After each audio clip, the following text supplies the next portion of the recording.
ഇങ്ങനെ കരുനാരങ്ങ അച്ചാറിടാൻ വേണ്ടിയിട്ട് പാത്രമൊക്കെ വെച്ച് റെഡിയാക്കി.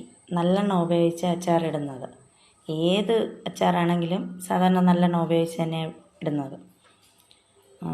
നല്ലെണ്ണയാകുമ്പം പെട്ടെന്ന് പൂപ്പലോ അങ്ങനെയുള്ളതൊന്നും അച്ചാറിനകത്ത് വരത്തുമില്ല. കുറേ കാലം കേടാകാതെ ഇരിക്കുകയും ചെയ്യും. പിന്നെ ഇതിൽ കുറച്ച് സാധനങ്ങൾ 8 നാരങ്ങയ്ക്ക് കണക്കാക്കിയുള്ള സാധനങ്ങളാണ് ഞാൻ ഉപയോഗിച്ചിരിക്കുന്നത്. ഏകദേശം 1/2 ലിറ്റർ നല്ലെണ്ണയുണ്ട്. പിന്നെ 200 ഗ്രാം വെളുത്തുള്ളി, 100 ഗ്രാം അടുപ്പിച്ച് ഇഞ്ചി, പിന്നെ പച്ചമുളക്, കറിവേപ്പില, അങ്ങനെ ഏകദേശം കാര്യങ്ങളെല്ലാം നന്നായിട്ട് ആ നല്ലെണ്ണയിൽ കിടന്ന് മൂത്ത് വന്നു കഴിഞ്ഞിട്ട് ആണ് 200 ഗ്രാം മുളക് പൊടി, പിന്നെ മഞ്ഞൾപ്പൊടി, കായം ഏകദേശം 50 ഗ്രാം അടുപ്പിച്ച്. 50 ഗ്രാമിന് കുറച്ച് കുറവേ ഉണ്ടായിരുന്നുള്ളൂ.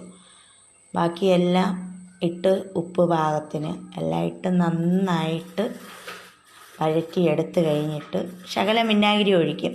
കറുനാരങ്ങ പൊതുവെ കുറച്ച് കയ്പ്പ് കൂടുതലായിരിക്കും. നമ്മളിനി എത്ര വേവിച്ചാലും കയ്പ്പ് കൂടുതൽ കാണും. അതുകൊണ്ട് ശകലം വിനാഗിരി ഒഴിക്കും. പിന്നെ വിനാഗിരി ഒഴിക്കുന്നതുകൊണ്ടുള്ള ഒരു ഗുണം എന്തെന്ന് പറഞ്ഞാൽ പ്രത്യേകിച്ച് അച്ചാർ ഒരു നല്ല രീതിയിൽ ഇരിക്കുകയും കൂടെ ചെയ്യും. അതുകൊണ്ടാണ്. പിന്നെ എൻ്റെ അമ്മ ഇടുന്നത് നോക്കിയാണ് ഞാൻ അച്ചാർ ഇടാൻ പഠിച്ചത്.